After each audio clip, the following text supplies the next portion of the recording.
Israel. दोस्तों, वर्तमान में दुनिया के सबसे ताकतवर देशों में से एक है इजराइल। विश्व भर में यहूदी धर्म का मानने वाला एकमात्र देश इजराइल। इस देश के इतिहास में 3 टुकड़े हुए, जिसमें से एक हिस्सा यहूदियों को इजराइल के रूप में मिला और बाकी 2 अरब को। यहूदी धर्म, जो इजराइल का राज्य धर्म है, उसे दुनिया का सबसे प्राचीन धर्मों में से माना जाता है। यहूदी धर्म के लोग एक ईश्वर में विश्वास रखते हैं और इस धर्म में मूर्ति पूजा करना पाप है।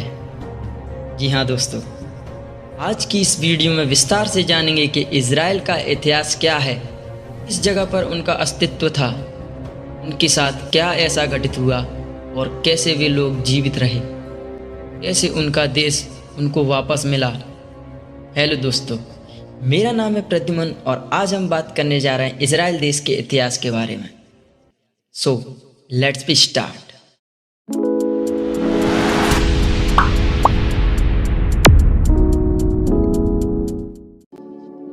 यहूदी धर्म।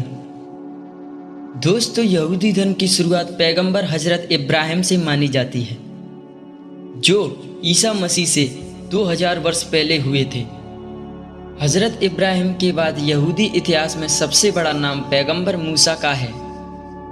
हजरत मूसा ही यहूदी जाति के प्रमुख व्यवस्थाकार हैं।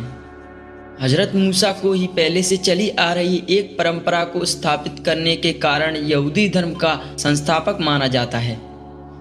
हजरत मूसा के बाद यहूदियों को विश्वास है कि कयामत के समय हमारा पैगंबर आएगा। पैगंबर मूसा मिस्र के फराओं के ज़माने में हुए थे। दोस्तों, ऐसा माना जाता है कि उनको उनकी माँ ने नील नदी में बहा दिया था। उनको फिर फराओं की पत्नी ने पाला था। बड़े होकर वे मिस्र के राजकुमार बने। बाद में मूसा को मालूम पड़ा कि वे तो यहूदी हैं और यहाँ यहूदी तो गुलाम हैं।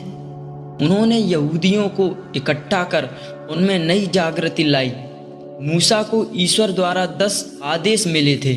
मूसा को एक पहाड़ पर परमेश्वर के साक्षात दर्शन हुई और परमेश्वर की मदद पर उन्होंने फराओं को हराकर यहूदियों को आज़ाद कराया। मिस्र से पुनः उनकी भूमि इजराइल में यहूदियों को पहुंचाया। इसके बाद मूसा ने इजराइल में इजराइलियों को ईश्वर द्वारा मिले 10 आदेश दिए, जो आज भी यहूदी धर्म के प्रमुख सैद्धांतिक हैं। दोस्तों, क्या आप जानते हैं कि यहूदी धर्म से ही ईसाई और इस्लाम धर्म की उत्पत्ति हुई है? ईसाई और इस्लाम धर्म का उदय।